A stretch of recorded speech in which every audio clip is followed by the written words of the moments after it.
Hello, இன்றைக்கி ஒரு பலாப்பழ புட்டு எப்படி செய்கிறதுங்கிறத பார்த்துடலாம். வெல்கம் டு கைரளி உலகம். பலாப்பழத்தை சொலை எடுத்துகிட்டு குட்டி குட்டியாக அரிஞ்சு வச்சுக்கணும். சாப்பரில் போட்டு அரிஞ்சு வச்சுருக்கிறேன். தேங்காய் பூ, அப்புறம் அரிசி பொடியில் செஞ்ச புட்டு மாவு, அது உப்பு போட்டு நனைச்சி வச்சுக்கணும். குக்கரில் தான் செய்கிறேன். இந்த குட்டியை இந்த பாத்திரத்தை புட்டு செய்கிற பாத்திரத்தை குட்டின்னு சொல்லுவாங்க. அதை அடியில் தண்ணி ஊற்றி வச்சுருக்குறோம்ல, அதில் ஸ்டீம் வந்ததுக்கப்புறமேலு கொஞ்சம் தேங்காய் பூ, அடுத்தது அரிசி மாவை நம்ம நனைச்சி வச்சுருக்குறோம்ல, அது பிடிச்சா உருண்டை மாதிரி பிடிபடணும். அதே சமயம் நிவர்த்து விட்டோம்னா அது உடஞ்சிடணும், அப்படியே உதிரி உதிரியாக ஆயிடணும். அந்த அரிசி மாவை இதில் ஃபில் பண்ணிவிட்டு தேவையான அளவு ஃபில் பண்ணணும். ஏன்னா ஒரு பாத்திரம் சாப்பிட்டா போதும், வயிறு ஃபுல்லாயிரும். அதனால் நம்ம அட்ஜஸ்ட் பண்ணி வச்சா போதும்.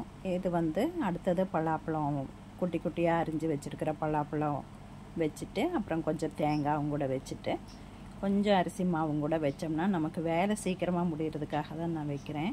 அப்படி இல்லாட்டி தேங்காவோடையே நிறுத்திக்கலாம். நிறைய பலாப்பழத்தை வச்சுட்டு, அடுத்தது தேங்காய் வச்சுட்டு மூடி வச்சா போதும். ஆவியில் ஒரு 4 நிமிஷம் வெந்தால் போதும்.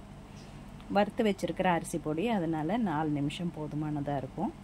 ஒரு சுவையான ஒரு காலமத்த பிரேக்ஃபாஸ்ட்டு நமக்கு ரெடியாகி கிடக்கும். நல்ல ஸ்டீம் வருதில்ல, அப்போ எடுத்தால் போதும். இந்த கொலா புட்டோட மோல்டில் கூட நம்ம செய்யலாம். அடியில் ஃபஸ்ட்டு தேங்காய், அப்புறம் அரிசி மாவு, அப்புறம் மஞ்சள் கலரில் பலாப்பழச்சோலை, அடுத்தது தேங்காய், அப்படியே 1 by 1 போட்டு நம்ம அந்த குச்சி வச்சு தள்ளி மோல்டிலேருந்து எடுக்கும்போது சூப்பரான ஒரு ஷேப்பும் அழகாகவும் இருக்கும். அதே சமயம் சுவையாகவும் இருக்கும்.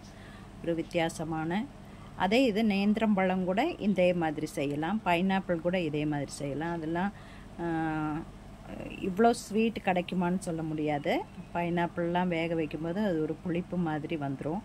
நேந்திரம்பழம் மட்டும்தான், பலாப்பழம் நேந்திரம்பழம் மட்டும்தான் இந்த மாதிரி வேக வச்சா இனிப்பு கூடுறது.